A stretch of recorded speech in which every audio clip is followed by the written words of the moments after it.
This is the conversation? Yeah.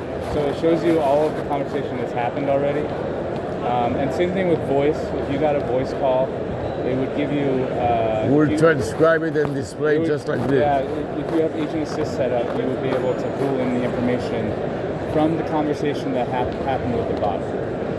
So then when you're now on live call, like in the use case of the donations, you can see someone said like, I want to donate $5.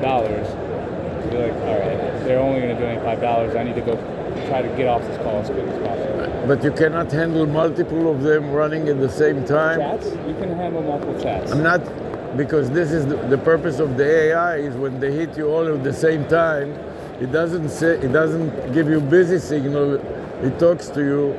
Yeah, all of them, 10 of them talk to 10 different people at the same time. As a contact center platform, you have queuing and routing built in.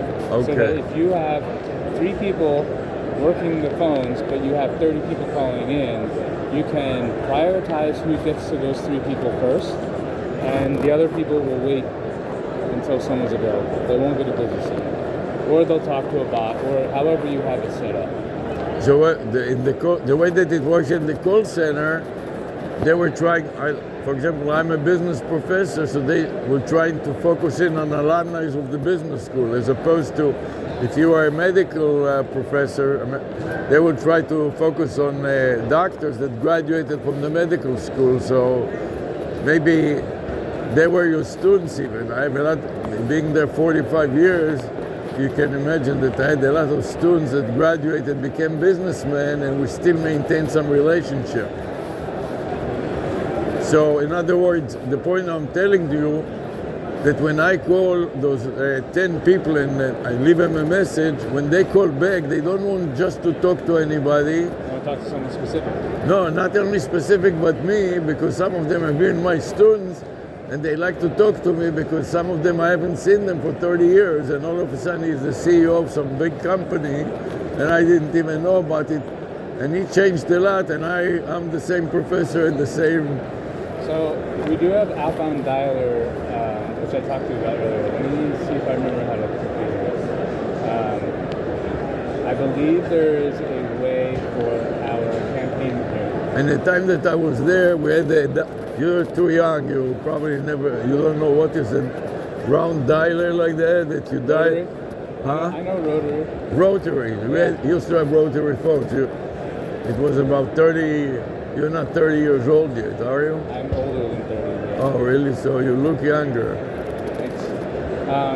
We do have, this is our campaign management. So you can upload, you can turn on a lit, like preview, or there's different ways you can do.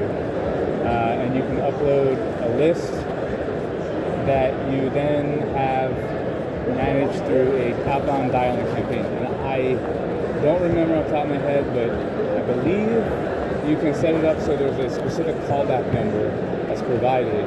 So if they call that number back, it would go to a specific person. That's what we did. Each one of us has a callback number, and we left a message with a callback number. So, and we have on our roadmap the ability to have a pre-recorded message. So you wouldn't have to leave a message. We would leave it for you. So you wouldn't have to leave a message for every single That's what they gave us a script, and you used to read it. So you can record the script, and then that recording, if there's a voicemail pickup, it would then.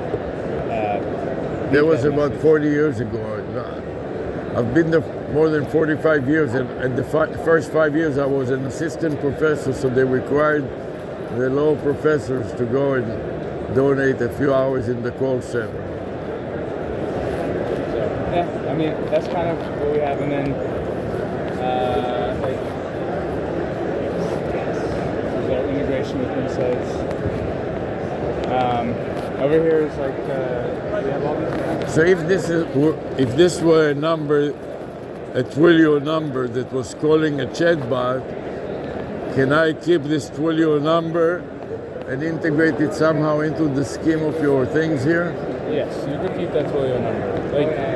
But I cannot deploy it in this particular situation. So the people that call back will be able to call this number, and my chatbot will converse with them until such time that I'm ready to handle them. and prioritize the call, just like you said, with the biggest donor will be number one, and so. Yeah. And so how would I use this user interface? And Like you would. I can. Similar to what I was showing you here, but it would be a voice call instead of chat. And I will have to make a flow, like a dialogue flow, like you showed before. So yeah, your dialogue flow you do in the dialogue flow UI. A workflow, so to speak. So making an outbound call, and if leaving a message when nobody picks up, and the content of the message. That's configured in here. We don't do all of that yet. Oh. That would be configured in here. But you're planning to do more. Yeah, we have a lot of work on our roadmap to kind of keep enhancing this.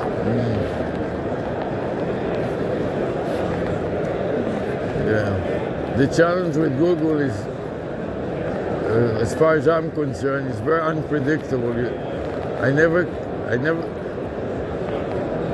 Your services are fantastic when they work, but you never know what tomorrow will bring. We used to use Hang Out on Air. You remember that product? Which one? Hang Out on Air. Hang Out on Air? You don't know what it is. It used to be a broadcasting service before using YouTube Live. You know what YouTube Live is? Yes. So it was called Hang Out on Air, and it was fantastic. It's like YouTube Live, but better. And then one day they decided it's not profitable enough and suspended it in mid-air. So we feel it's like Trump running the country. You never know what shenanigan will come with tomorrow. I mean, we plan to support this in the long Yeah, that's the concern. Yeah. But anyways, I got the idea very well. Thank you so much. You're welcome. And I see that somebody else wants to talk to you. Here. Hi. Thank you. Hi. Bye. So, excuse me, I gave you my info. Yeah, Did you scan I me? grabbed it earlier. So please, if you have anything that we could work together, or I would like to have you maybe come as a guest speaker to the show. There is a show like that in Miami that is called IT Expo. Okay. And you can come. You can come from California. It doesn't matter, through Zoom, 5 minutes in and out.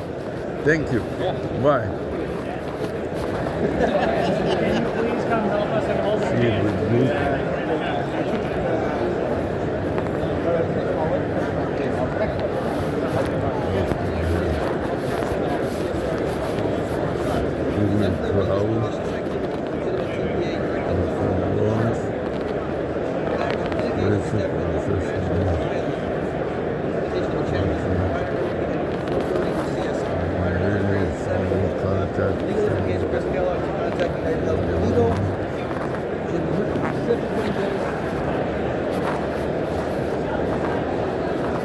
Hi, how are you? Good. How can I help you?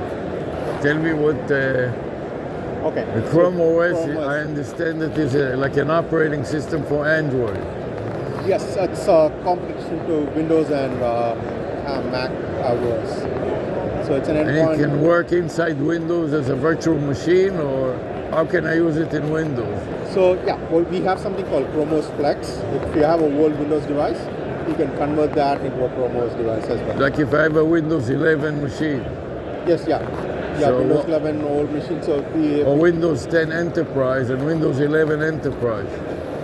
okay, you want this to be added into it, or you want to replace Windows with No, I cannot replace because I have so many applications. I have to keep it Windows, but sometimes Android and the stuff that you are doing has features that Windows does not have.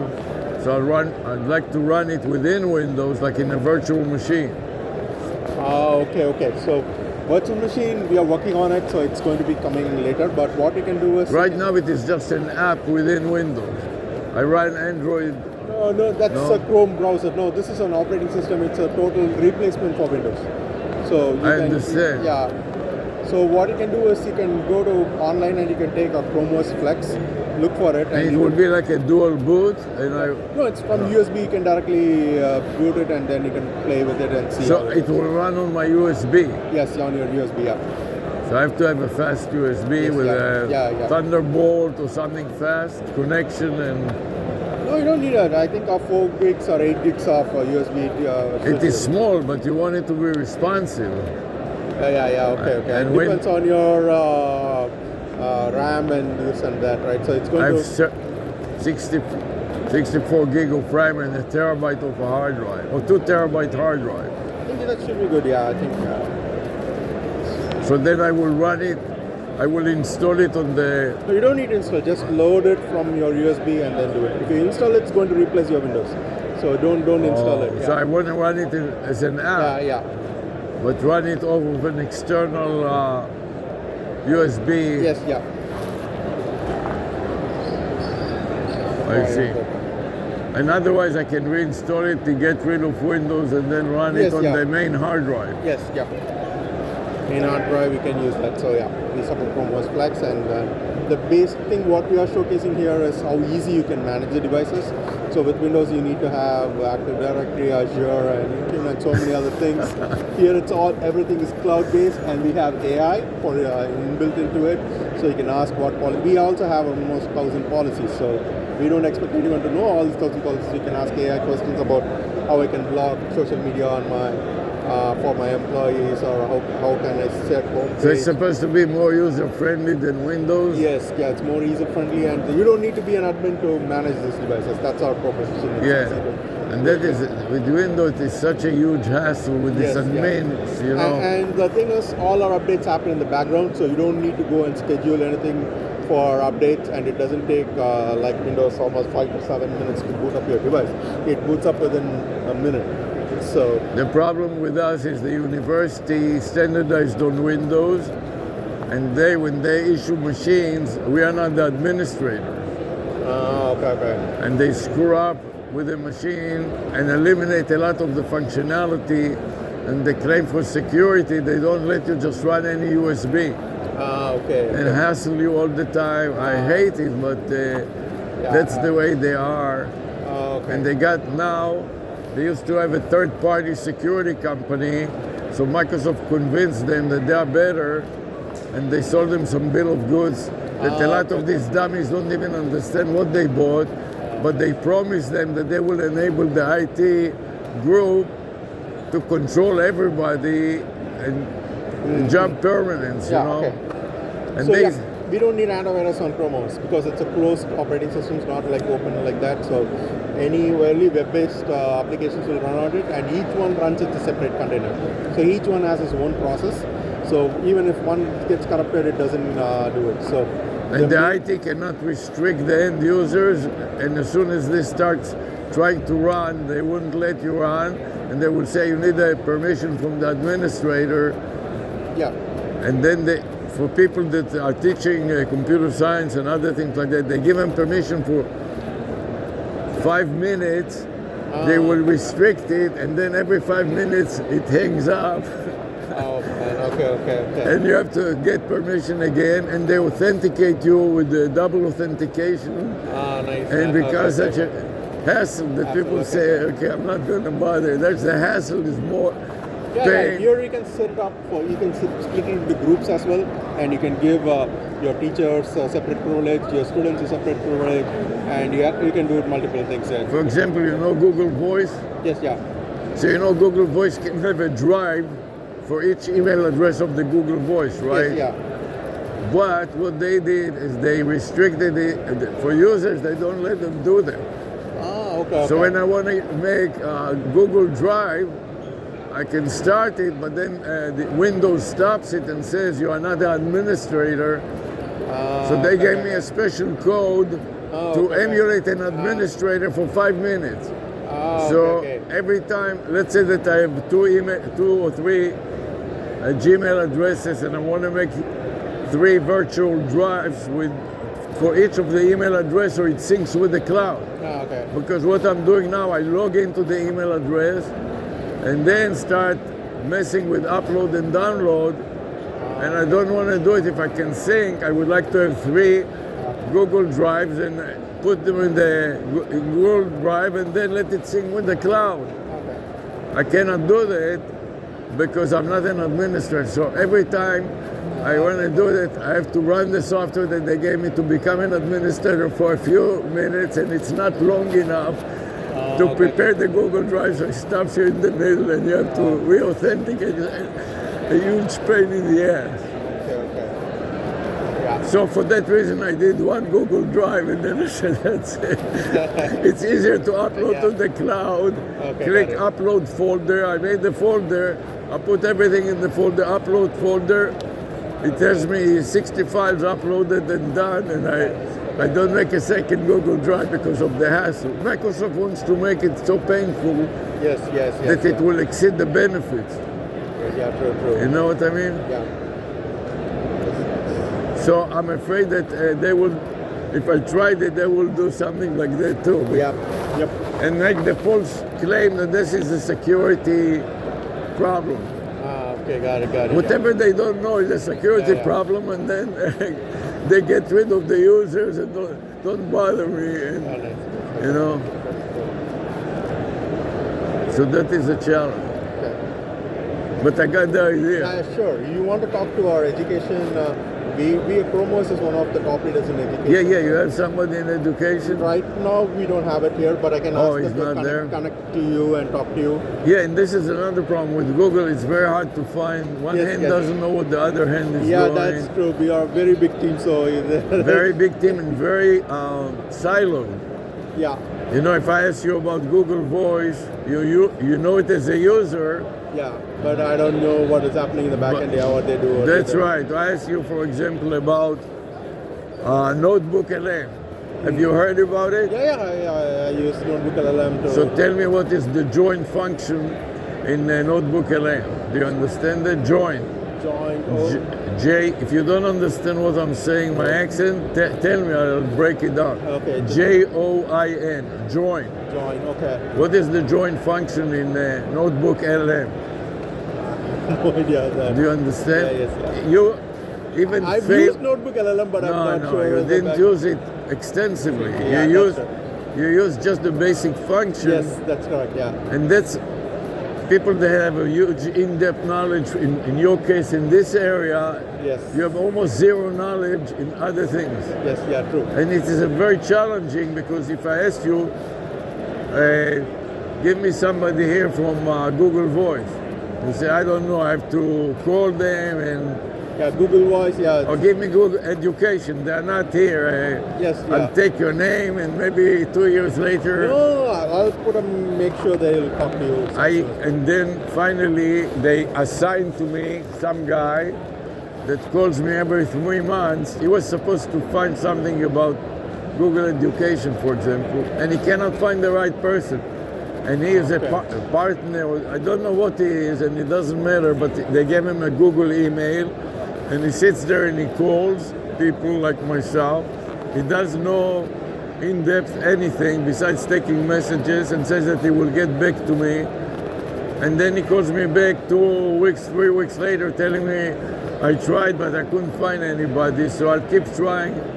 You know, it is like in the Middle Ages. Let me see if I can find someone with notebook. No, don't. That was just an example. Oh, okay. Just But, for your education, let me tell you what, you know what Notebook LM is, right? Yes. It is an AI. Yeah. I used to just send podcast about my. So you know what a podcast it Yes. can make. Yes. Yeah. The problem with the podcast, they hallucinate a lot. Yes. When you don't understand my English, tell me. Okay. Yeah. So when I listen to the hallucination of my own, what I do is I lecture and I stream it and I record it and I submit to them the recording of my lecture about AI and IT.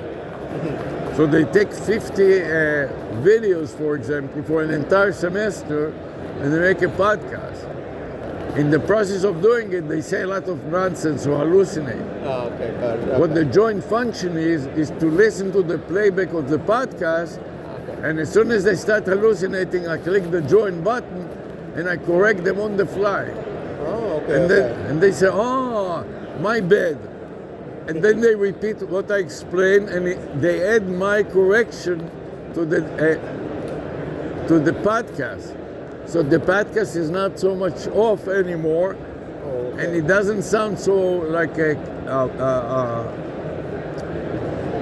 artificial. You know, it sounds like a real okay. discussion. Okay, got it, okay. Because when you listen to a few podcasts, you can say this is the Google. You Yeah, see the pattern. Yes, yeah.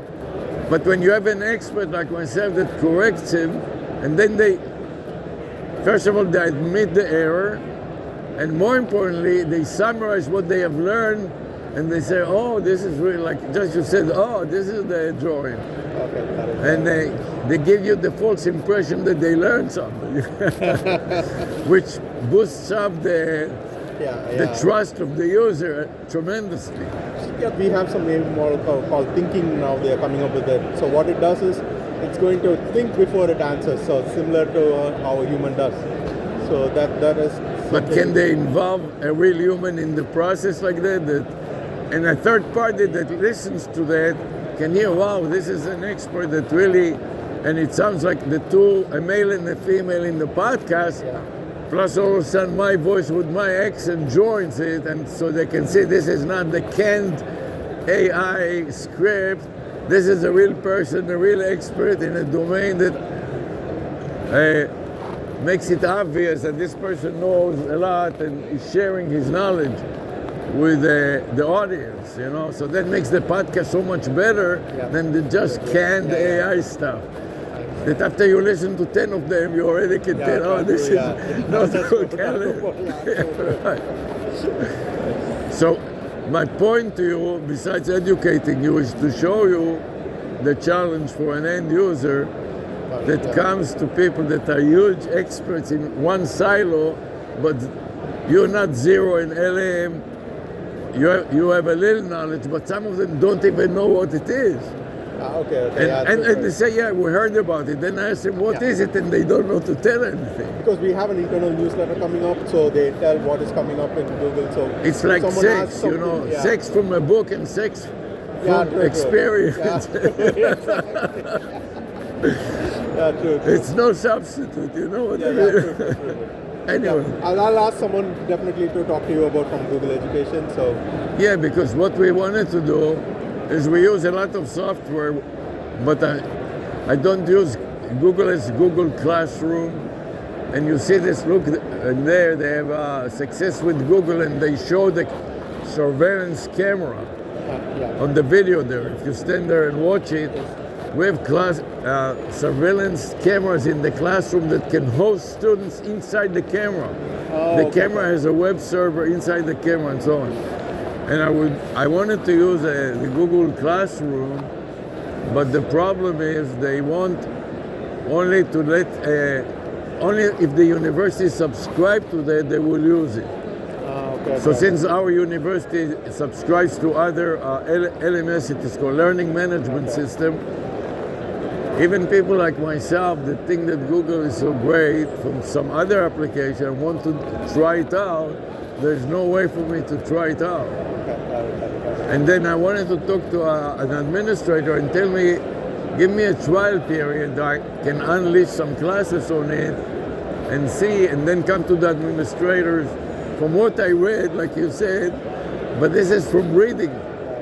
Like reading about the porno, but experiencing the sex is a totally different situation. I think have given you some free for 30 days or something. So probably I'll just talk to them. And the huge difference between the should and the actually is. I'll talk to them and probably ask them to give you a thing on that. So. And another issue is Google Voice. I was trying to find somebody to answer some questions about Google Voice, so you know it as a user. Yes, But if I asked you... I use Google Voice as my in-contact thing as well, so... You know, there's an issue. If you don't use it for 90 days, they send you a termination, expiration.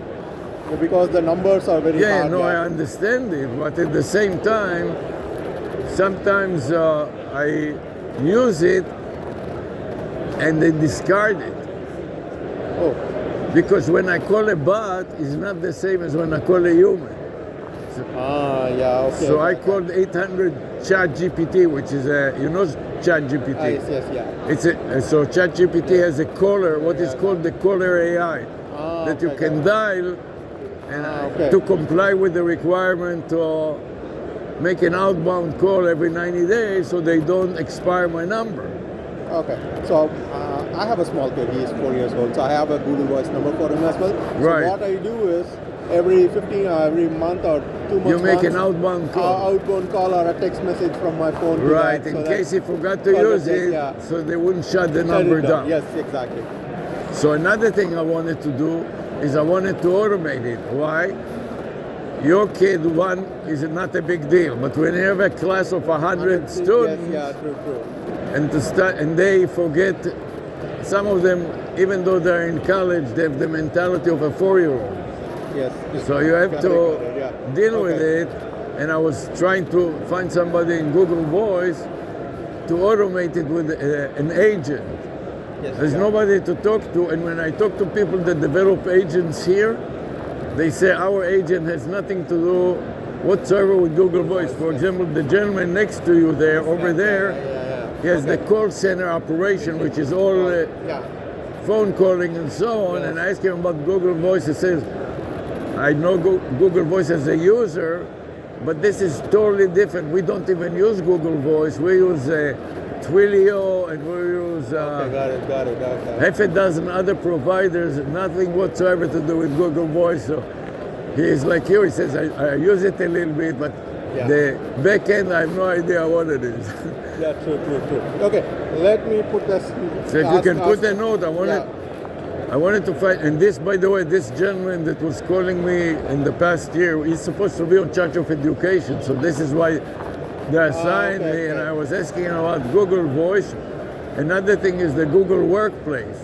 Okay, yeah. Google Workplace, for business, you can pay $5, and it is called Workplace Essentials. Yes. And if you want more, for example, for Google Voice, you cannot, for the $5 essential, you get a Google Voice, but this Google Voice cannot do auto attendant and auto distribution. In other words, I want to have 4 cases. If they ask about Android, Chrome OS, I want them to reroute the call to you. But if they ask about a call center, reroute it to him. And if they ask about success, reroute it to her. Okay, got it. For that, you have to pay either the middle or the enterprise. Okay. But I want to talk to a person about it, nobody to talk to, and he is the employee of Google. couldn't find anybody either. Okay. Let me put a note. So let's see someone will. Not only that, but even worse, I did a search on the internet, and there are rumors that Google wants to stop it, to suspend it. Google Voice. Yes. You didn't hear about it? Rumors going on. They've been saying it for a long time. Right. That's the problem. They've been saying it and they don't do it, and then they do things that they don't say. You know what the Hangouts? But they should have an alternative. If they're going to stop Google Voice, I think they will come up with some alternative for you. Have you heard about Hangouts on Air? You know that it was a very great Google product. Okay. It was used for to stream live events. Okay. So what we did for the class before we started using YouTube Live, we're using it to stream the classes. Okay. It was free, it was fantastic, and it could handle thousands of viewers like YouTube Live, but it has better security and so on.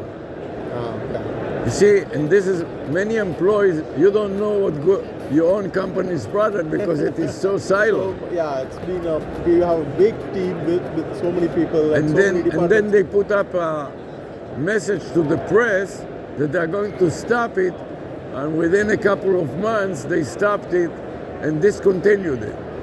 Okay. So it's a major problem. If you teach students in the middle of the semester, they tell you it's gone. And the students are used to listen to it online, and all of a sudden it doesn't work. Okay, got it. Okay. So things like that. Yeah, I'll take all your concerns. It's very, and put it, let's see.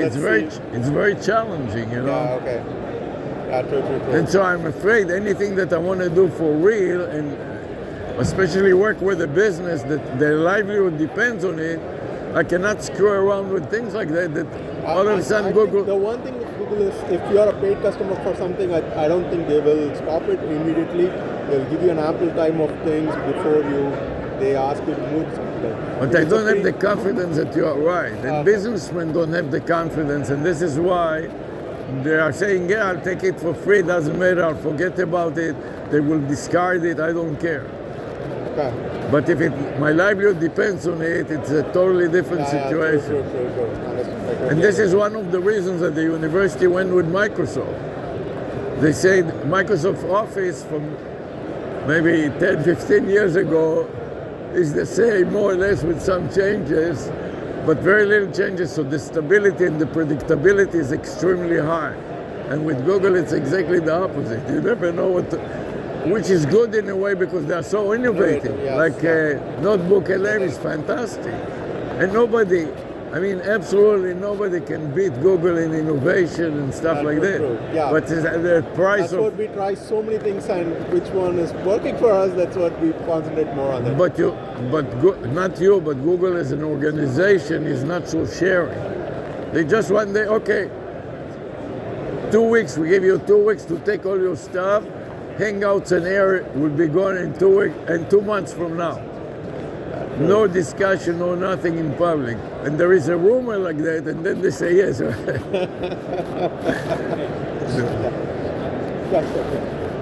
Thank you so much. Nice talking to you. I'll just add it and I'll come on. Thank you very much. Thank you.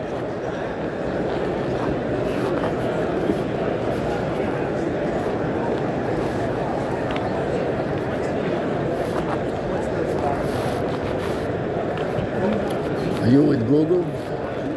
Are you with Google? No. Yeah? So can you tell me about the agent assistant? What is it exactly? So this is a large language model, AI-powered assistant for human agent. So while you are answering, like you are calling a customer service, Yes. or you have a chat online with a different customer service, we try to assist the human agent with different answers that powered by the AI models. So that's what this product is for. And this is the dialogue? Yeah, this is the dialogue between the agent and the customer. Yeah, and then in here we have suggestions populated from the AI models, and then this is based on a database that the customer provided for us. And then while the conversation is going on, for example, if a customer is asking about a Google Pixel phone, then we will detect that and then send this question to the AI model, and we will automatically get an answer for the agent, and the agent send back to the customer. So that's like an automation we do based on the AI. Everything is like automatic. The agent doesn't have to do a manual search. We can just detect it while the conversation is going on. Yeah. So I have a challenge, for example. I have a Google Voice. Yeah. You know what Google Voice is? If you don't use Google Voice for 90 days, the Google Voice number expires. So they send you a message, within 30 days, the number will expire if you don't make an outbound call or an outbound text. So every 90 days, I have to make an outbound call. Yeah.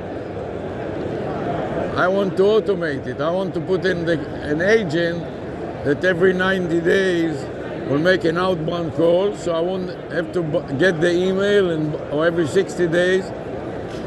I think that would better that if you have some server and a timer, and then trigger the outbound call based on the timer when it expires.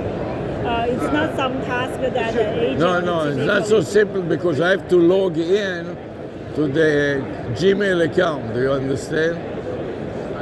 So it's not a matter of a server. And if I have 10 Gmail accounts in my organization, I need to log 10 times in different Gmail accounts. And only when I'm in the Gmail account, I have to go to Google Voice and then make the outbound call. So what I want is the agent to log into the Gmail account and make an outbound call. Yeah, I think that So can be automated as can well. the agent log into my A Gmail account? Yeah. So as So if long I as- gave you 2 Gmail accounts, Yeah. you can show me an agent that can log into the Gmail account Yeah. and then run an app on the Gmail apps list Yeah. So without coding. Yeah, it's benefit in this scenario where you can define the instructions for the agent. For example, if the customer is like giving you a Gmail account, then we can connect with the database through the tool definition here. For example, you can change this to tool, get the customer Gmail account and update it, and also call the Google Voice number. So this tool is basically connected with the database. So in the database, we will have your account So information. how long will it take you if I gave you my Gmail account and my Gmail password? Yeah. How long will it take you to make an agent that would log into my Gmail account? It would need to be connected. And then with after he does something, log out. it's not that hard. It's just like you need to define the tools in here, and you also need a database that can store all those passwords. I have it in a spreadsheet. I have it in a spreadsheet. In That also works. Excel, or I can copy from Excel to Google Sheet. Yeah, One column is the Gmail account, and the other column is the password, and it remains the same unless I change it. It also works. We have connectors with the Google Sheet that you can directly pull the information from Google Sheet into our database, into our real-time How long database. will it take you right now to go to a Google Sheet, read a Gmail address, and read the password, and log into this Gmail account with an agent that can repeat the same thing? You need some configuration setup, and also I think the best thing that you can look for is the data store in the Vertex AI Agent Builder. You can directly connect with the Google Sheet and pull the information. And how long you will it have. take you to do that, or somebody like you? I think it will need some learning curve. So best to like ask somebody already have the expertise to do it. Otherwise, it's a learning from scratch, and then you probably need a week to figure week? out. Yeah. Do you have anybody that knows it, that can do it right now? Right now we don't do that. No, I didn't ask you to do it. I asked you that somebody that knows how to do it. How to do it? Yes. Yeah, I know how to do it. Yeah. And you don't have anybody here that knows how to do that. Probably all of us know because we are all from the AI team. So historically, we were voice over. So we did. I'm teaching a class about it at the University of Miami. And I'm not using Google. I mean, we're using Google, but I'm not teaching it because I can never figure out what. I cannot get any support from Google that I can, when I don't know and I get stuck, to get any kind of help. And even when I go to the developers conference of Google or to conferences and I meet people like you, they're totally clueless. They know to show it like an end user, but for a developer, I need to get a little more insight, and they don't know enough. You know, it's a very big challenge. So I have to go with other providers. Yeah, I think it's better to look at we have some collabs and can directly walk you through how to set up this connector in our Google Cloud page. So probably if you search for those collabs, then you can get some instructions and how to set it up yourself. So that's why we have all those tutorials and the videos online to help the setup. But currently here, we are dedicated to show like all the generators, demos, and prompts to the customer about get an idea of how this product works. What's the difference between you and other people in the booth that explain this? No, this is only for agent assist, but they are like Chrome OS, and we virtual agency. We have insighting that's managed do data analysis post calls. Yeah, so it's different teams in here.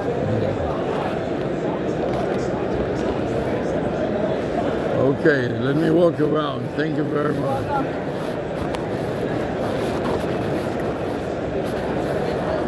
Conversational agent.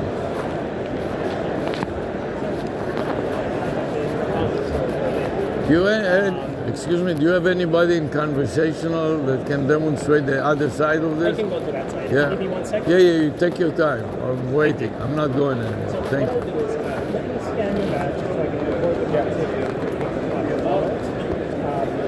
But before I do so, John, Plum, I very limited knowledge.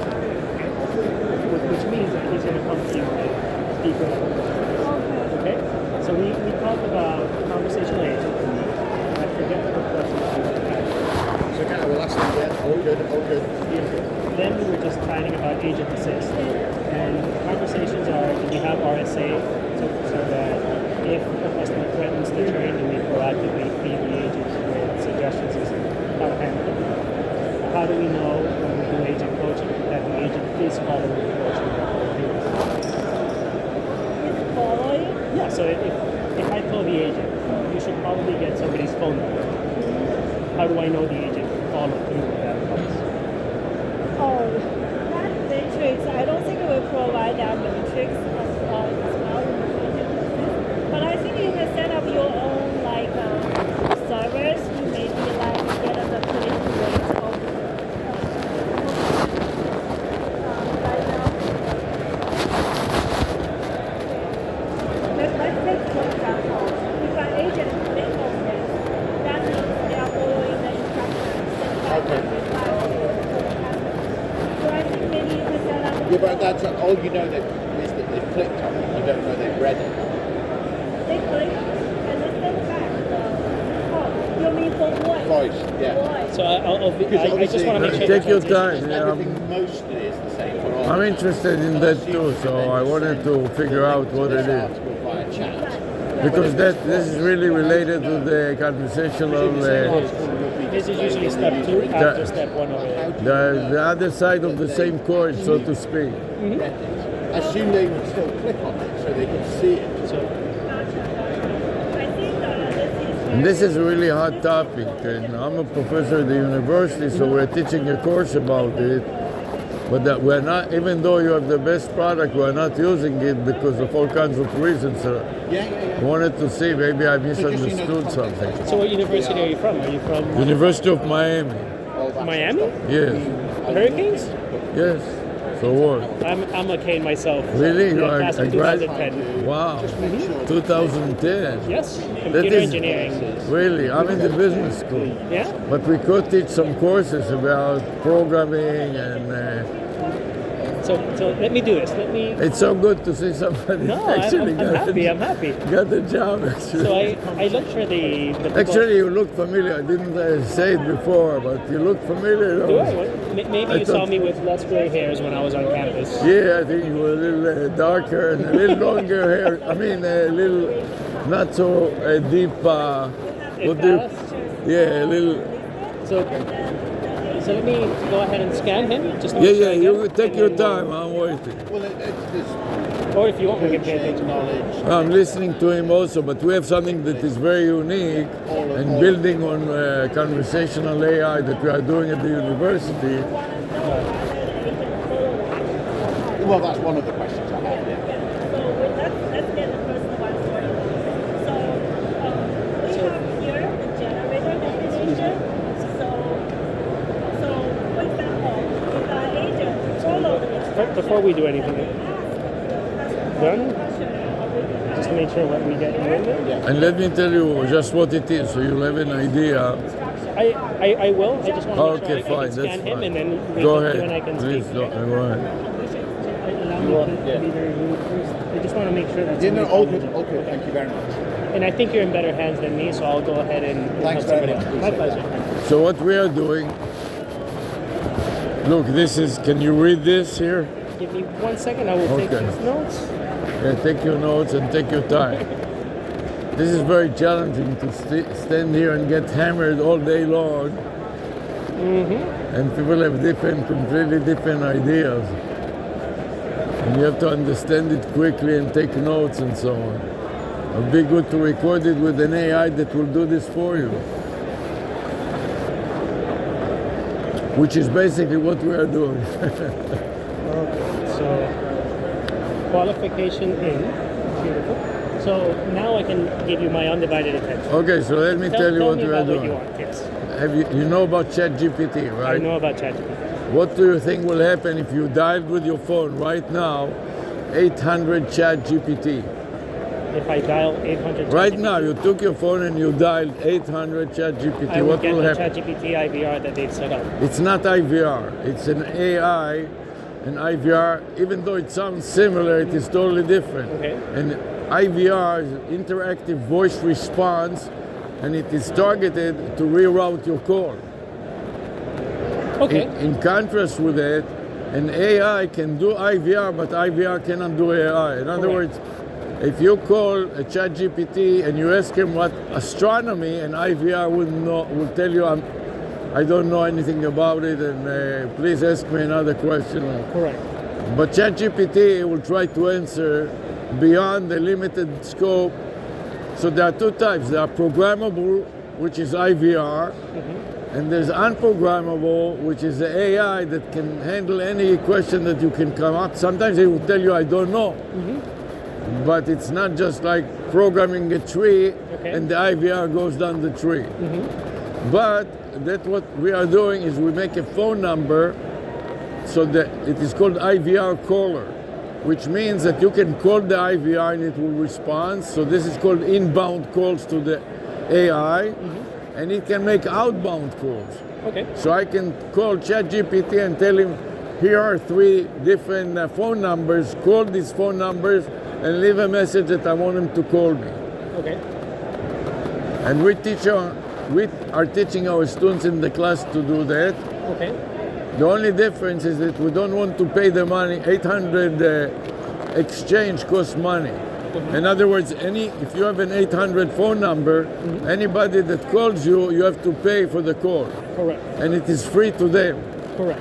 In contrast, local numbers are free.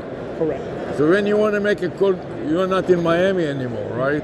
Or are you? No. Well, actually, yeah, I live in Miami. Oh, you do? Right. Wow. So you're same area code. But even if you are in California, actually, can you read what this is? Wiz More Biz, Yes. What do you think this is? your company name? It's a company name, but it is also what is called a vanity phone number. Okay. Like 800 ChatGPT, but not using a toll-free exchange that is costing money, Okay. using a local exchange. W is 9, Got it. I is 4. So you tell me what is Z. Z is going to be 9. That's right. So the area code altogether is 949, Okay. which is a California area code. But you can call me from a Miami phone to this number and none of us will have to pay anything. This is why it is superior to an 800 number. Correct. Furthermore, for a vanity number, I can make a word out of the area code, which is what I did. And a whiz stands for a wizard. Got it. Like, you know what is a wizard that you click next? Or you can have an AI wizard that is more intelligent. Instead of clicking next, you can tell it what you want. Correct. And this entire string represents a business theme. In our case, it is a wizard, an AI wizard. What do you think it does? More biz. What do you think more biz? More money. That's right. So being in the School of Business, this is the question that people always, students and everybody always asks us. How can I get that more money? So to get more money, you have to get more customers. And this is what we train. This is an AI chatbot that you can call in and have a conversation with him. Help me get more money. I'm working for Google, but I want to have a little side business, and my side business is blah, blah, blah. Help me get more money. Understood. So what we're doing, we have a conversational an example of that you can dial now is 640, which is another area code. Call Sam. Call C-A-L-L, and the name Sam. Okay. You know, the CEO of OpenAI, his name is Sam. Sam Altman. Right. So if you went, and also if you want to see it, you open another browser here, for example, Yeah. click on the plus sign, and then type type call, C-L-L, no space, call Annie, A-N-N-I-E, call Annie.ai, and hit enter. So you have to put in an email address, and then you'll have a conversation with Annie, which is an AI, and she would listen to you and reply, display the discussion, transcribe and display the discussion on the screen, and also create the history of, say, you'll say, my name is Joe, what's your name? Eric. Eric. You will say Eric, Annie, Eric, Annie. Understood. So this is an example of a caller AI chatbot. So that's what we are doing, a custom caller AI chatbot for every student in the class. Okay. So if you are in my class, in the first hour, we'll make up a custom vanity phone number that spells a domain name and a domain name extension. This is the domain name WizMoreBiz. I mean, WizMore is the domain name and .biz is the extension. And a phone number that spells the same thing. And more importantly, a chatbot that your project will be to train it to answer people's question how to get more business. Understood. So we feed to it some textbooks about how to get more business, and then it can start answering people's questions. Understood. Had you been and you clicked on the button and give your email address, she will come on and start chatting with you.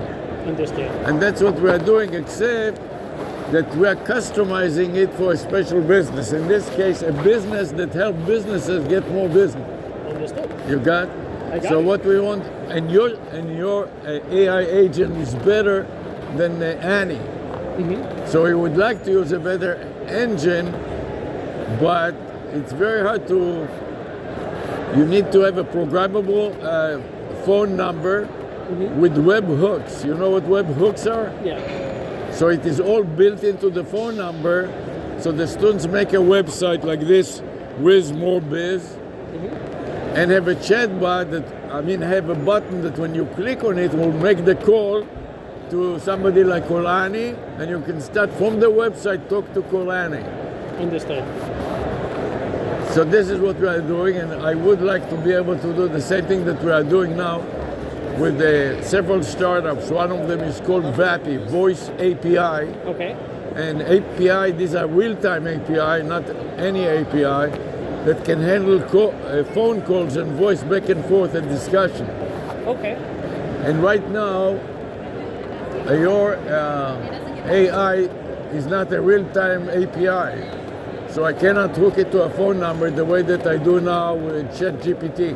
Because ChatGPT, in addition to a regular API for developments, have also real-time API, which you don't have or you don't disclose it. So of course, we cannot get it and we cannot use it in your class for that purpose. We don't have real-time APIs? No, and I'm not saying you don't have them, but you do not disclose it to developers.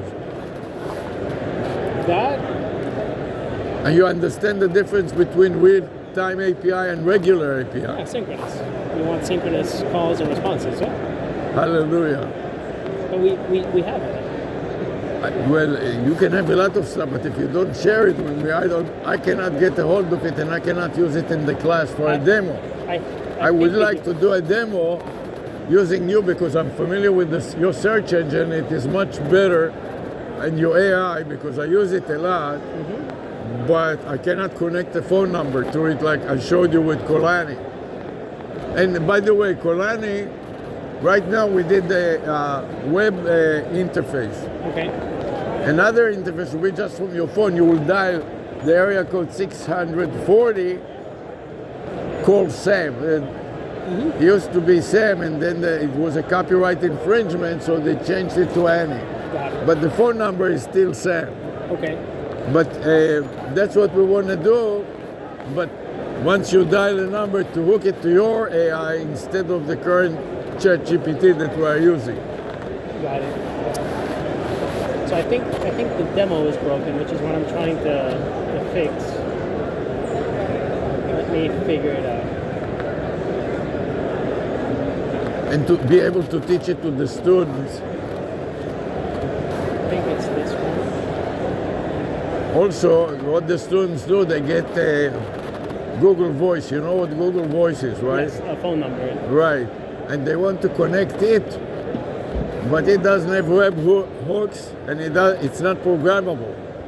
So what we have to do is to take the Google Voice, port it out of Google, and bring it into Twilio or several other companies that are doing programmable phone numbers with a web hook. So they will take the number out of Google Voice, bring it into the Twilio, add the programmability, add the web hooks, and then we'll take it from Twilio and we'll connect it to a Chat GPT, for example. Got it. And I would like to get rid of everybody because they're already in Google Voice. Why start looking for 10 different vendors so you have everybody when something doesn't work, it's this vendor and that vendor, and why not stay with one? So we have an all-in solution. Because you are the best, in every category you are the best, but connecting them together is impossible. So we can. I'll show you. Yeah, maybe you can, but I don't know how, and I tried. So we have a CCAS platform. So you could replace Twilio for our CCAS platform that is a out-of-the-box solution that incorporates every single thing you've mentioned. In theory, but I No, haven't. in actuality. Show me something that is with a CCAS that you can call. I gave you two examples, a toll-free number and a local number that is available to the public. Show me a demo like that I can call that is using your whatever. So, come here. Anyways, I asked many people in Google. Nobody, first of all, understood so quickly as you, and they certainly couldn't demonstrate anything. So that's it. This is our contact center platform. So, Mark, Eric, Hi. hey, Bill. Dr. Nice A. to meet you. Dr. A is good. All right. Easy. Yeah, Easy. yeah, very easy. How are you doing? So long story short, Great. Dr. A is from the University of Miami. Okay. He teaches in the business school. Okay. And he is getting his students involved in AI. It's a project that we are doing for different businesses. Like, for example, a consulting company that help businesses figure out how to make more money. Got it. So he's having to do a lot of typing because he's pointing phone numbers to what's it called? AI chatbot. To an AI chatbot built on OpenAI. Okay.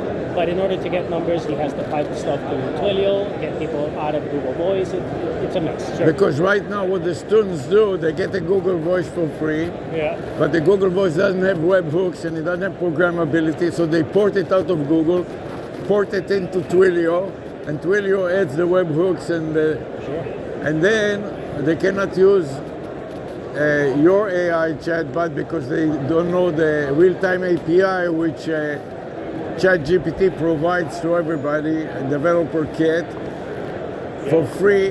And from Google, you cannot squeeze it out of Google. It says that it's available, but the public cannot find if it is available, how to get it. So our contact center as a service platform is exactly what it says. Contact center as a service. And by the way, we are working with the University of Miami call center. You know, they have a call center for alumni. You get sometimes called that they ask for money. This is from the alumni call center at UM. Correct. So this is a solution. We have telephony partners that you can port numbers in there, branding numbers included, local numbers, 800 numbers here, and it can be the platform with which you use our conversational agents. So if when you call in, you want somebody to be greeted by a bot that you built over there with LLMs, with And Gemini. can you show a demo that actually works like 800 Chat GPT? And that's why I came here. Do we have a phone number here that we can call in? For virtual agent, yeah. Do you know what is 800 Chat GPT? 1-800 Chat GPT. Yeah. You call into a OpenAI Okay. Chatbot, and you converse with it. So what he needs to see us make a phone call Got it. into a bot. Or another that is a toll-free number. So we have, Another example with the local We can number. add toll frees. Yeah. Another example with the local number is 640. Call Sam. It's a local area code instead of a toll-free exchange. So yeah, we can be an exchange for telephone calls. Yeah, and That he works. claims that you have it in the CAS system, but I cannot find anybody that can So we can demonstrate. bring 1-800 numbers in. We can connect to the Dialogflow agents. Dialogflow agents can use Gemini-powered pages to answer Yeah, but we questions. don't want the 800 because we don't want to pay the 800 fees. So So you we can put want. in whatever number you want. So can you demonstrate one number that you can call a chatbot and converse with it? Sure. These are not open-ended chatbots like just pure generative chatbots, but so.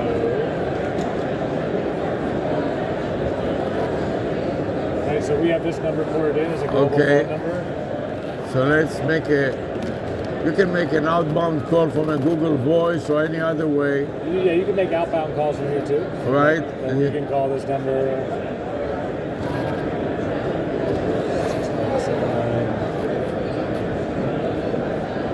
Turn on the speaker so we can hear.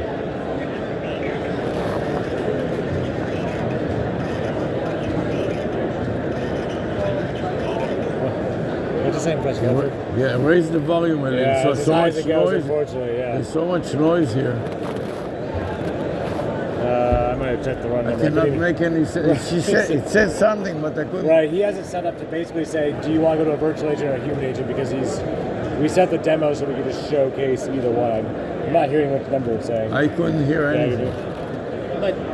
But this is really what you wanted to see. We That's can right. put a number, we can make a call, we can make outbound calls, receive calls. Yeah, but I want to be able to listen and understand something. It's I mean,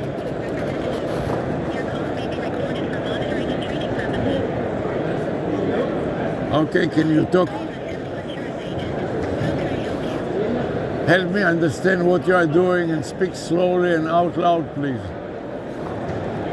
so the agent getting the call is not a generative open. Yeah, so Anyways, you so understand the this does the idea. connectivity to the virtual agent, but in the virtual agent, you can set it up to then have generative playbooks around something like what you're saying, right? So you can say, like, I want to be able to just open-endedly respond to the customer. Right. So I then wanted this is you to an see it. example. I'm going to show you the agents now. I just wanted you to see that we have the platform to Fine. make the calls. So the connectivity can happen, Yeah. and he's going to show you the agent over there, like what. All right. So this is how you get your 800. This is like the enterprise part of the getting the numbers in. And what if I wanted to get? If an enterprise wanted to get it, how would they? Would they call somebody, or would they go to a site, or where would they find? Yeah, so you can get a GCP. What you is reach out GC for a GCP. what is GCP? Oh, sorry, Google Cloud Platform. I guess you get in touch with an account team, right? So University of Miami would be from our EDU and public sector accounts, but And yes, I was looking here, and they said that the education guys are not here. the education guys aren't here, but we are. So we Okay. can route them. So let me Connect work. you internally. Yeah, Okay, so that's- let me that's work not a with big- you, and we'll see if we can do something. That's not enough.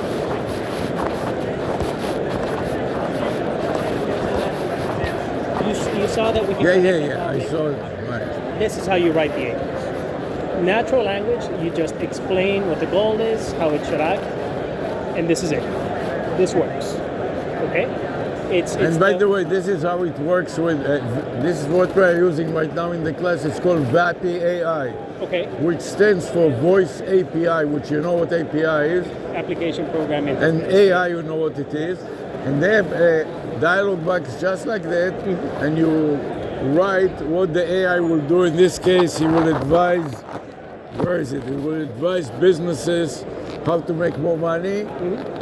And then it will be the prompt. How can I help you make more money? I am with MoBiz. You got it. So the prompt can be whatever you want, but to your point, you wanted to get data. So you can build a small tool to get data from those business books that you wanted to use as references, websites, data stores, you name it. Okay? Yeah. It can be built either this way Or if you're more of a fan of predetermined flows, you can build the flow tree that you're custom with right. Idioms. Okay. So either way, it works. One of the things that sets us apart is that our agents can be hybrid. They can be both at the same time. So some use cases, frequently asked questions, open-ended questions, generative AI is perfectly fit. But there's some things that have strict compliance requirements that you want scripted, say explicitly this, step 1, step 2, step 3. And that is, I want to explain to you the difference between what's available, what your competition is doing. For example, VAPI looks exactly the same as your first, but instead of having you to look at this and forcing you, go back to the previous screen. This one? The flow? No, the first one. Oh, the one where you just explain what you want. You were showing, yes. This is exactly the same, but if you don't want to mess with it, you go down and they have templates for a dozen different ones. We have templates as well. One is, for example, customer support, CRM. Yeah. The other one is gaming. The third one is a dentist office. So we have pre-built agents already, and we have more that we're. And what we want to do is within 1 hour, we get you in the class. You say, I want CRM, and you go out with a phone number and a domain name, a vanity domain name, and an area of specialty like CRM. Do you mind if I scan you No, the EDU team? absolutely. Just to make sure that you get it. So, but the turnaround is 1 hour to finish, and you're talking about a class of 30 people. So then later on they can modify it and they can go and mess with the code and do other things. But in the meantime, within 1 hour they come up with a complete package that some of them, they don't want to spend any more time. Then they have to make a website and embed it in the website. And this is and contact the business that can use it and try to get them to use it. Like a call center in the University of Miami that call alumni like you and ask them for money.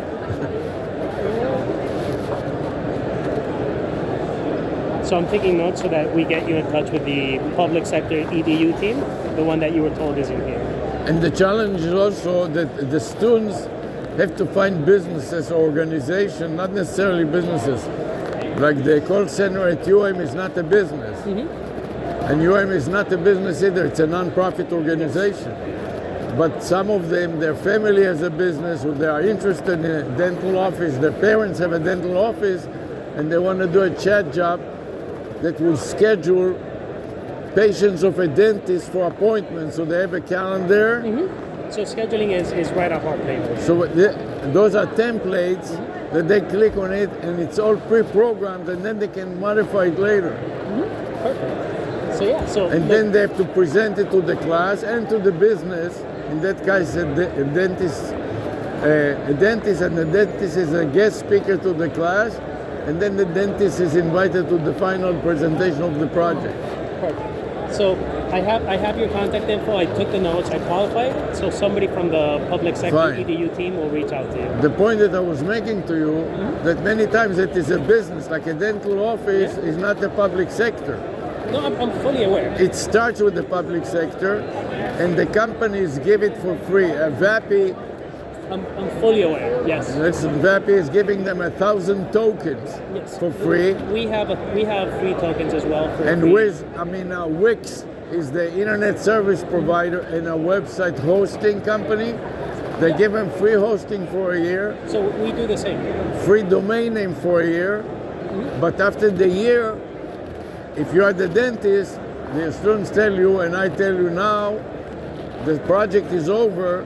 If you want to take over the phone number and you want to take over the web, you have to start paying fees to the hosting company and to Google and all. Yeah, we have the exact same model. And if they don't want it, we say it will expire.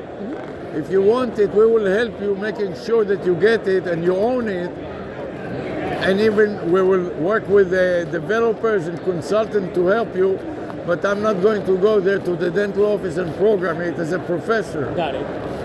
So it starts with education and it ends in a business. Correct, and we have that same program. So I wanted you to understand that it's not pure education. No, I'm fully aware. Even though the big challenge for us is the education.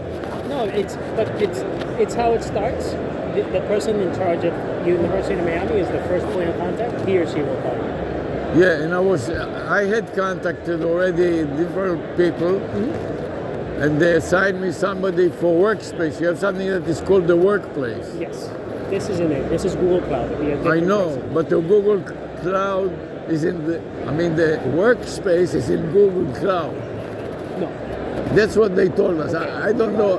All I know is what they tell me. Okay. So they assigned a person to me personally, Yes. to So somebody. me and another professor that is in quote unquote Google space, a workspace. What do they call it? Workspace. Workspace.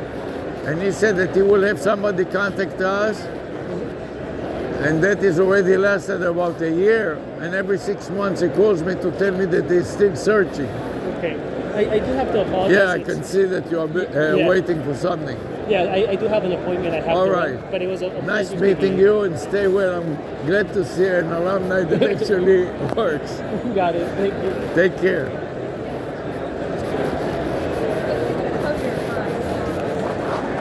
This is conversational agent.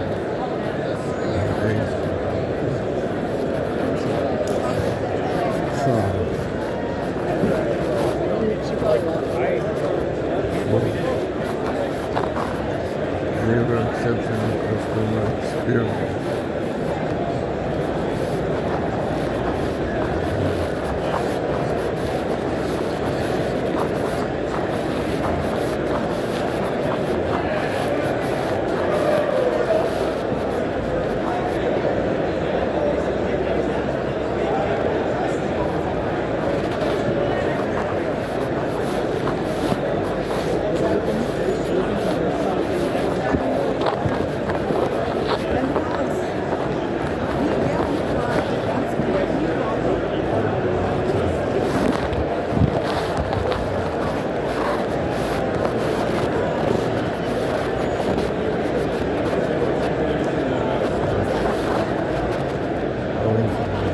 Thank you.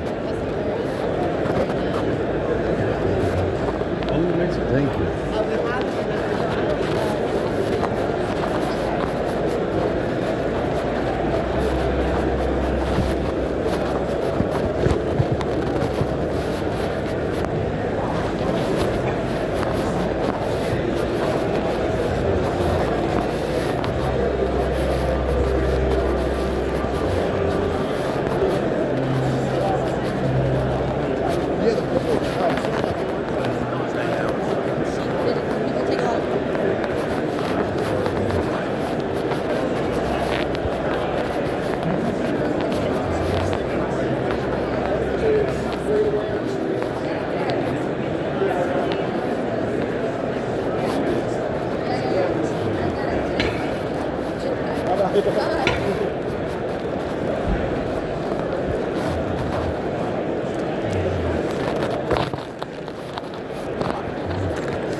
Hi. Excuse me, is HP doing anything with AI? Sure, I mean, Like what? we're building AI into the laptops and everything, but this is like more of a polygon. Yeah, no more. My bad. I'm talking about conversational AI, not just any AI. Not that I'm aware of that. I guess it's Brady's not. This is Polycom that you are using? Yeah, we are polygon. This is polygon. Oh, you are Polycom. But doing it in a booth of HP? We got acquired by HP. Oh, really? Yeah, Wow. HP bought us 2 years ago. I was totally unaware of it.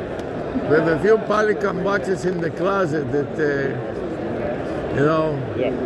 was too bad because it was such a fantastic product at the time, and then I went to the closet and it remains there because it was such a hassle to maintain it, and there was issues with support and all kinds of Yeah. problems. But at the time, we loved it. It was so great. The video conferencing before AI. Oh yeah, it's good stuff. It was fantastic. But I don't know. Since then, anything happened with you? Did you do any new developer and do that? Are you keeping it all with what's happening? Yeah, we're still building product.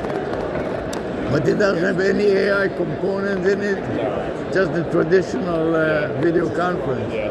which was excellent. But now everybody wants to deal with AI also. Yeah, I know. Thank you very much and good luck.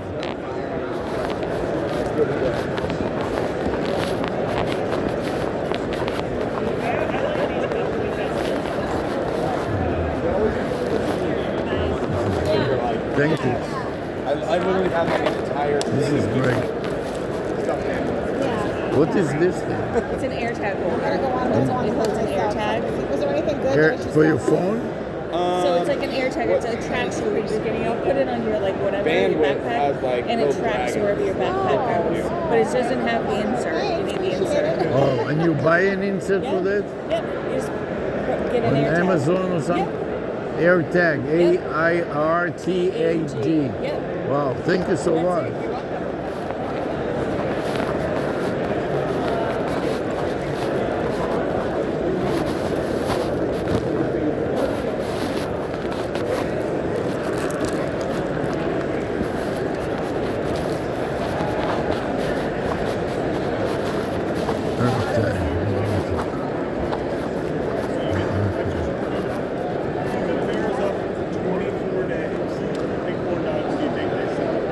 Excuse me, this is free or you pay for it?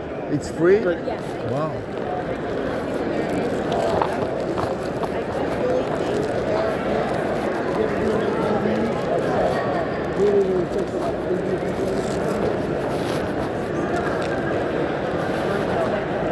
Thanks, it's all.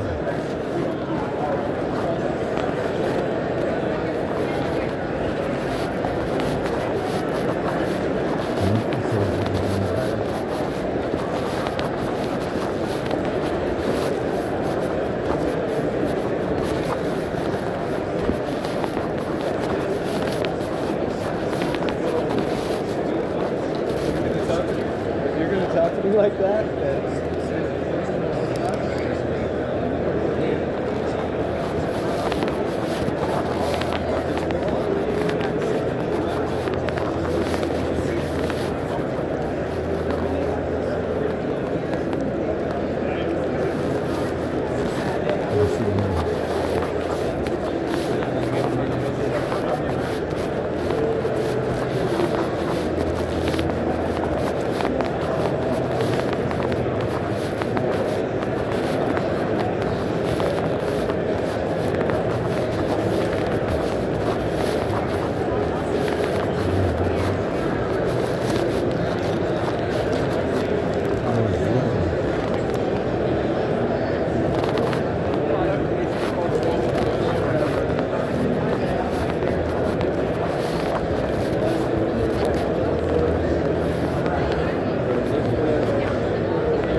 How are you? I'm doing wonderful. Would you like a pretzel? How did you guess? I know. Well, I figured you're coming in my orbit. Did you want it? scan? Me? Why would you want to scan me? Sorry? You are for this booth, you mean? Yeah, for the pretzels. What is the booth doing? What is the company doing? We're generative agent for the contact center. Oh, okay. Awesome. Thank you. Thank you. Awesome right here. And which one did you want? Sweet or salty? Sweet. Thank you.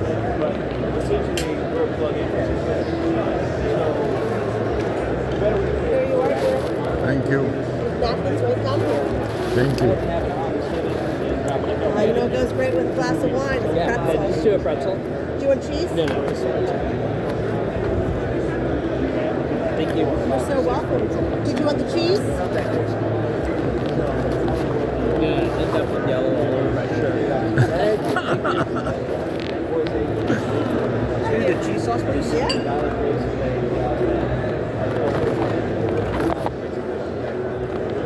So, the pool from there for Try to get the roller ones on the bottom.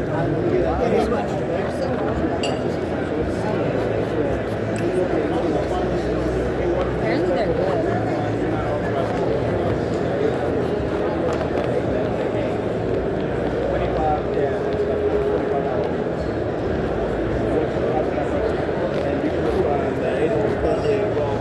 Let's not offer a big flat, let's go find out.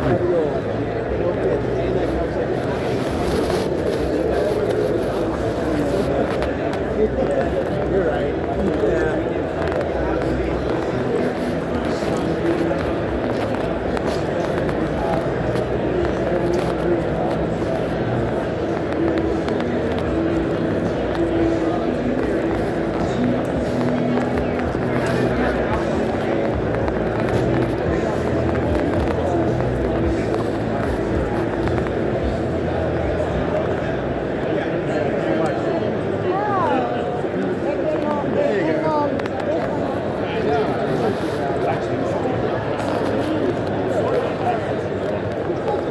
Excuse me, what is this company doing?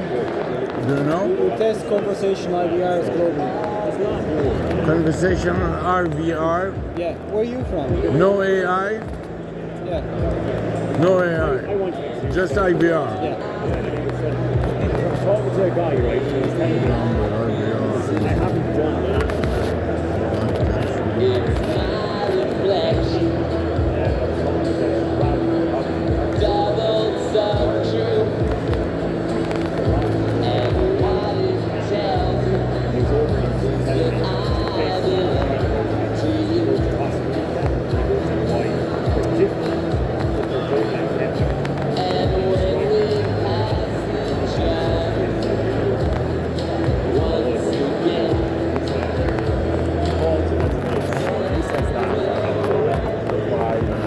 Do you have any plans? Do you have any plans to add AI to this IVR? Yeah. And what will it do when once you added it? What Yeah, I will, can send you information if you want. Yeah? You can learn more. yes. There's some really good stuff that I'll share with you that you will be able to learn. Where are you from? Sweden or Ireland. Ireland? Wow. So it's an Irish company, Yeah. and you offer worldwide service. Yeah. Globally, yeah. I'll send you some information that you will find very interesting. Okay, All right? thank you. Nice meeting you. Nice meeting you.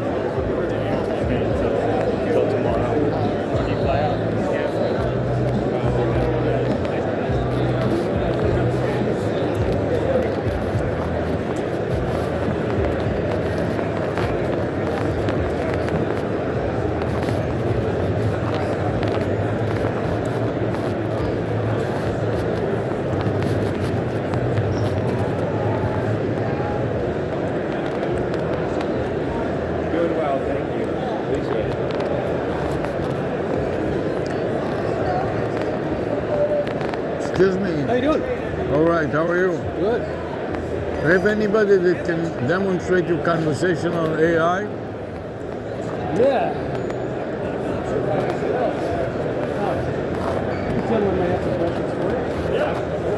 Hey, welcome back. How are you? Okay.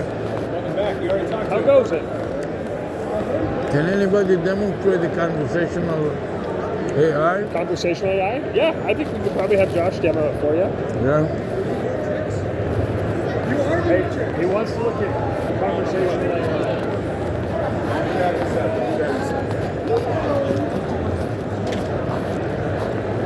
Come on over. This is Josh.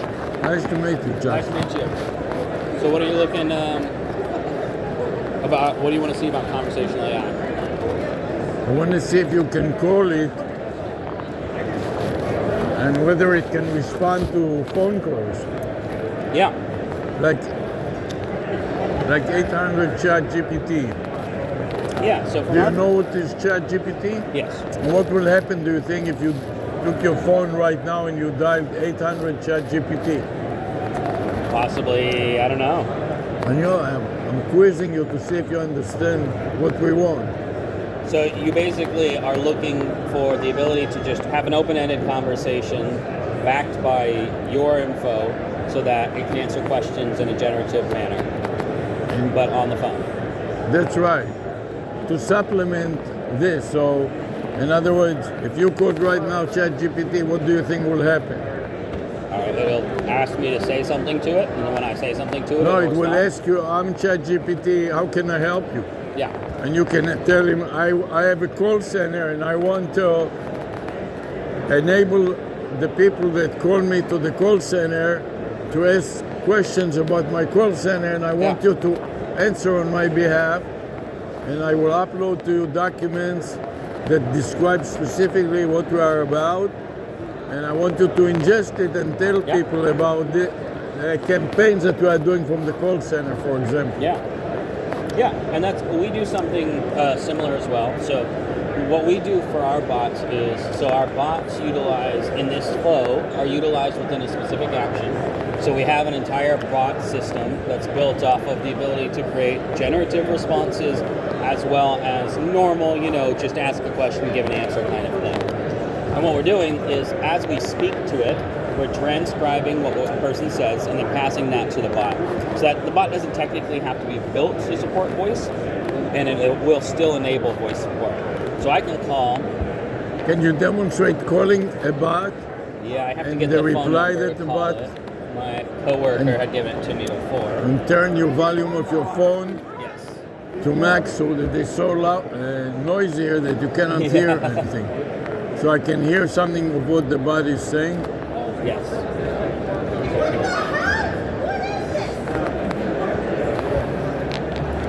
When do they close today, do you know?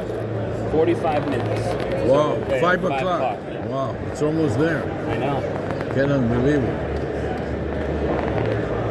How time Well, the flies. first one, I have to push a button.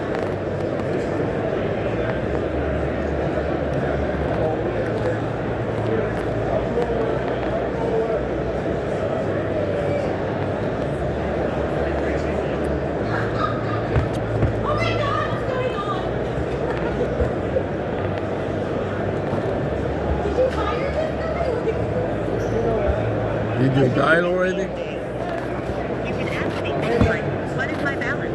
Or what is my credit? What is your balance? Oh, sorry. What is your balance? Are you interested in your checking or your savings account? What did she say? Checking. Checking. I'm unable to find that information for you. Can I help you with something else? How much are my credit card points worth?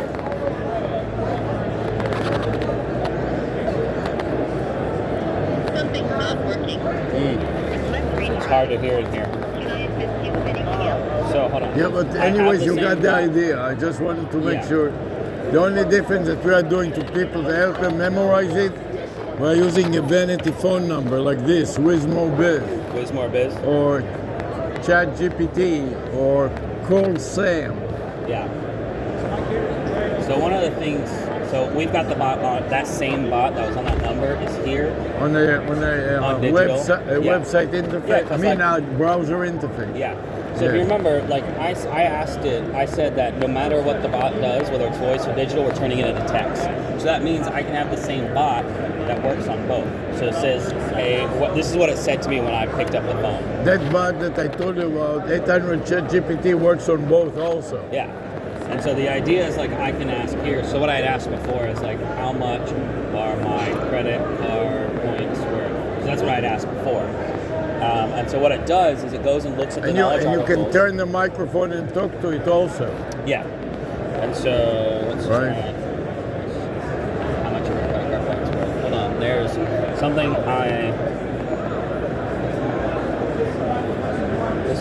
this worked earlier this morning. If this doesn't work, I think I need to refresh the page. So let's try that. You know, I needed to go to codes, audio codes, and I was there and I'm so confused now. I cannot find them. So I also spoke with people in this booth and they had some problems before. Yeah. So let me fool around with it and I'll come back in a few minutes. I have to go to the audio codes booth and it was in the vicinity here. You know what audio codes is? Yeah, they do. They do similar things to this, yes, yeah. but so confusing that. So Yeah. I'll come back to you. They're in the vicinity, and then maybe you can fix it, and we can continue. Thank you.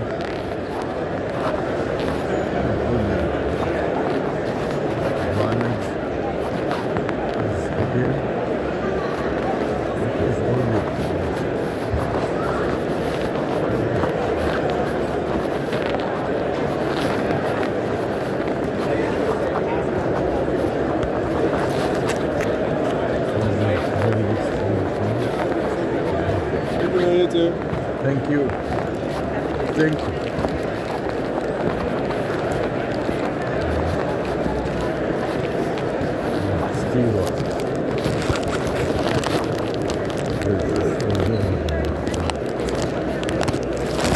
Sorry. Google. Excuse me, do you know where is audio codes?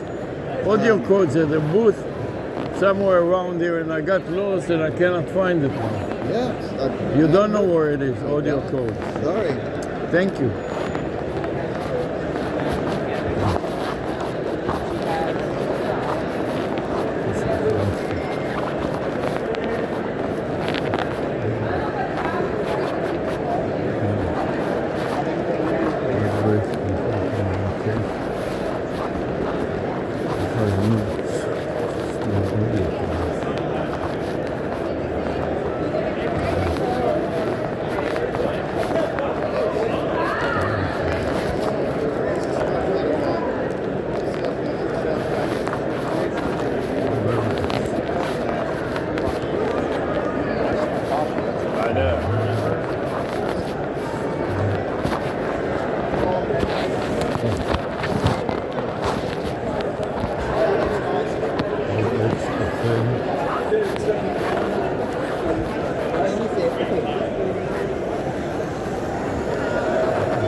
Excuse me. Hi. I was talking to somebody that did some project with the university in Florida. Okay, UCF maybe? Yes. For a contact center? Yes. Yeah, is that what you're interested in? Yes. Okay, let me introduce you to the contact center. No, I saw some person here, but I meant to come and talk to him again, and I cannot find him. Oh, Melanie can help you. She can help me? She sure can. Okay, good. He learned to UCF and what we've done for the contact Okay, center. So I was very interested in learning a little Where are bit you more. from? University of Miami. University of Miami. Okay, very nice to meet you. Yes. Yeah, nice to meet you. You are Melanie. Yes. So, can you tell me about it? Sure. What did you do there, and how It's, successful or a loser was it? So we basically implemented a contact center there because they use Microsoft Teams. So essentially we have a Microsoft Teams contact center that leverages Azure. It's built on ACS. And it allowed them to do all their customer experience, all their student success. Everything is routed through what we call VOCA. And What is VOCA exactly? It's the contact center. It's the Teams contact center. Is a product of Audio codes? Yes. There was some Israeli guy that I spoke to that was supposedly involved in this project. Is he still here? No, most of our team has packed up. They left already? They left, yeah. I would like to continue somebody that was actually involved in that specific. Do you remember the name? You don't remember the name? It's a male. That's all I can tell you. Let me scan and I'll take your name and I'll see if I can find who it was that you were talking Maybe to. I'll walk around. I got lost. I had problem finding your booth, but it was right about your age, maybe a little older than you. Around here. Okay. Yeah. So tell me. In the meantime, tell me what you know about it. So that's exactly it. Is there something like specific are you familiar with the contact center space? Yeah, and he said that he has contact. Actually, he started something at the University of Miami. Yeah. And I would like to find. It's a huge organization, and I'd like to find. It's the IT team we've been speaking to. Yeah, there. but the IT team is 500 people, you know. And I remember it was someone in the Unified in Collaborations, like Is it- UC. Okay, I'll see you soon. Was that in the medical school or in the hospital? Or No, it was their main, their administration, the main. the central campus? Was it in Coral Gables? I'm not sure. I'd have to Yeah, ask. it has multiple campuses. I see that you're all packing already. Well, it closes in 30 minutes, so we're just Yeah, gonna I get know. started. Yeah. So you don't have the guy anybody that actually was working with it? Not here, but That I knows can the connect contact you. person and who?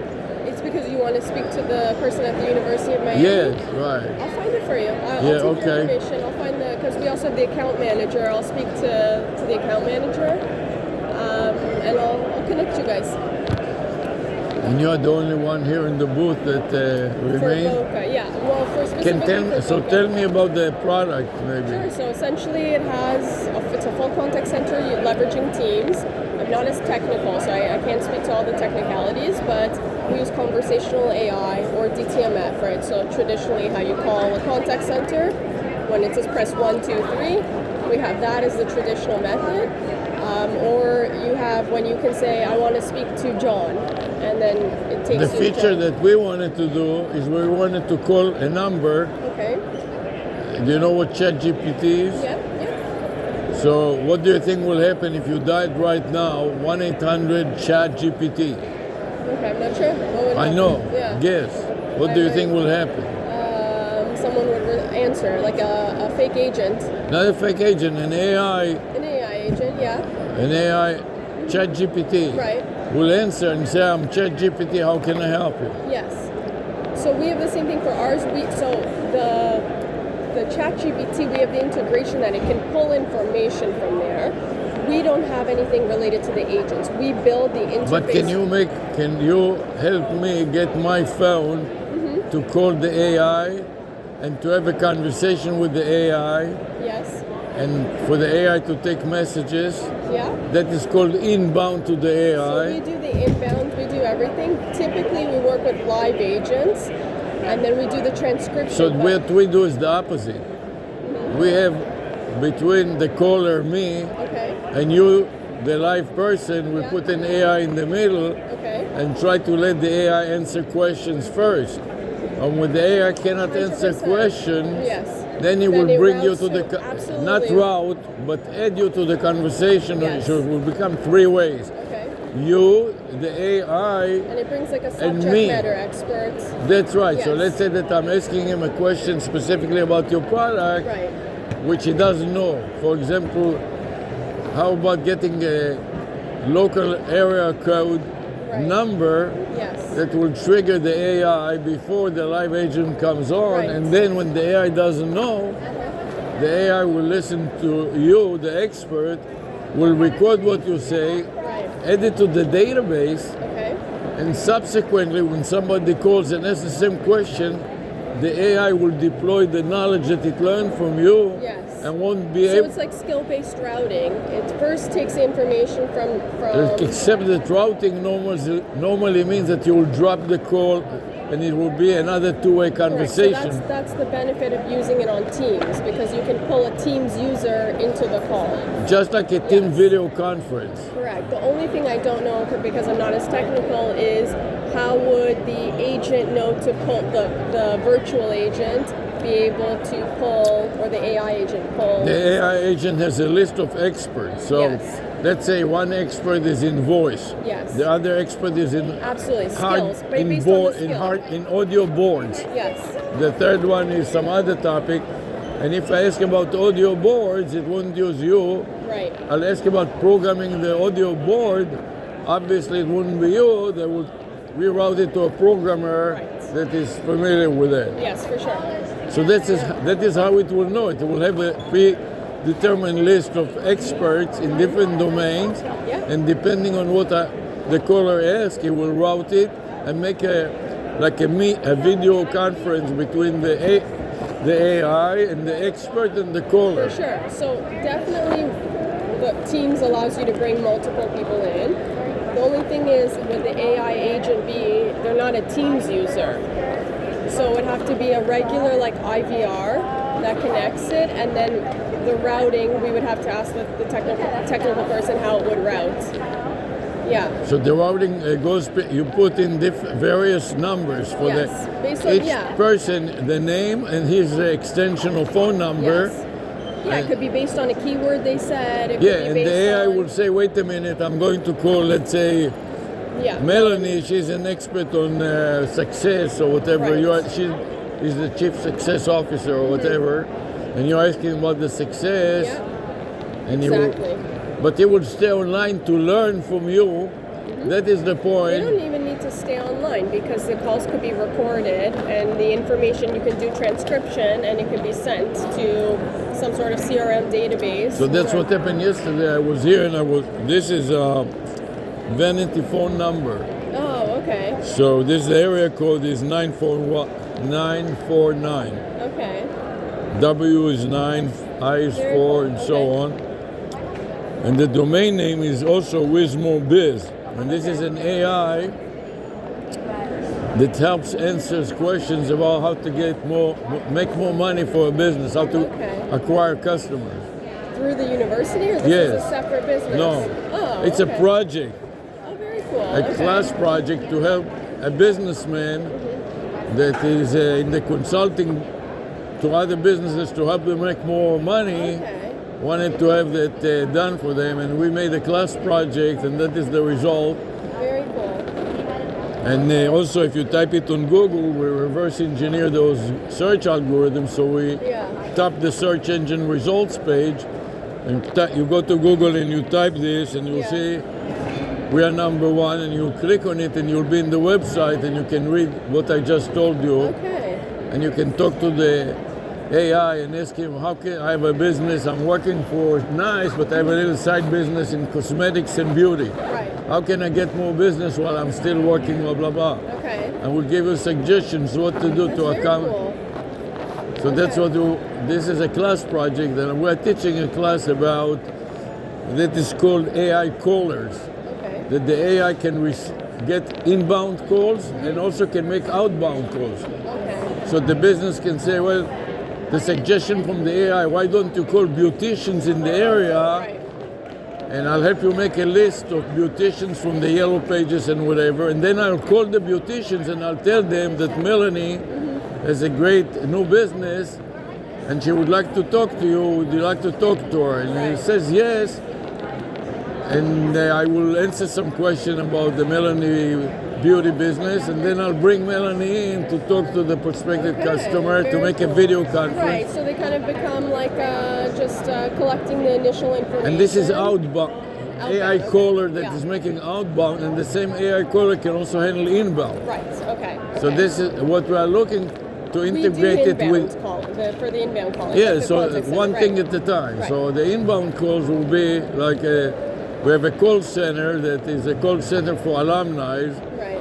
And what they do is they call alumni, they have 100,000 alumni, and tell them we're making a special campaign to donate, to match. Elon Musk donated $500 million to the Center to Cure Paralysis for planting chips in people that are paralyzed, and we are trying to match his funds to raise some funds from the alumni.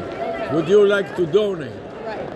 And there is an answering machine, and I tell the answering machine, please call me back to discuss this donation from you, the alumni, to the University of Miami. Right. Okay. And I hang up, and then I make the calls. During the morning, I work 4 hours, and I made 50 calls. And then between 11 to 12, all of a sudden 15 call me at the same time. And I cannot answer 15 calls at the same time. So the chatbot will take the inbound call and will chat with them and screen them and order them in terms of how much money they want to donate. Yeah. Because otherwise I'll stick up with a loser that has $5 and he will tie me for the next half an hour. Right. And the next one is $100 million, would quit and walk away. Okay. So the AI would chat with them, find out who's the 100 million, and whisper to me to tell the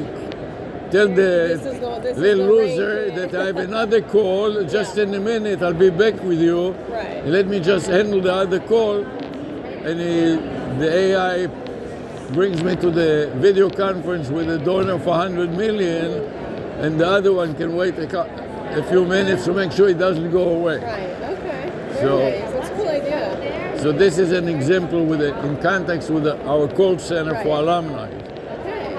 Very cool. A use case, so to speak. Right. Yeah. Yeah. And the students contact businesses like this business or the call center or the wellness center in the university or the hospital, Yes. and they all have a little call center.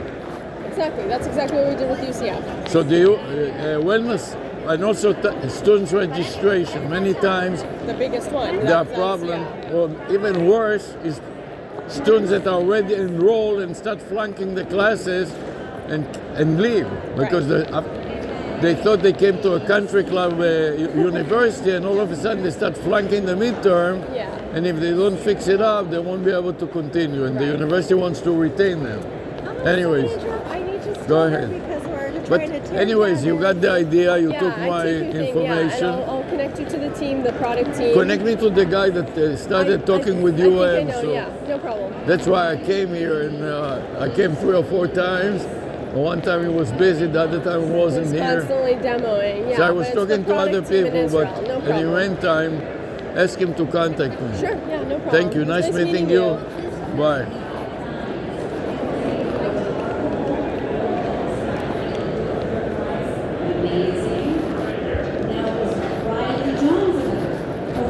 Collect their prize.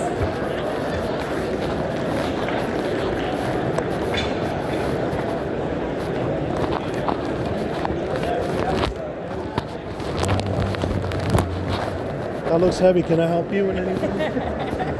Next up is Logic Networks, courtesy of Logic Networks. If they're here, they're giving away a $150 Visa gift card to Luis Ramirez.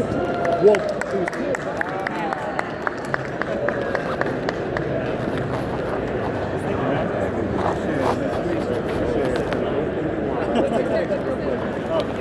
go here first.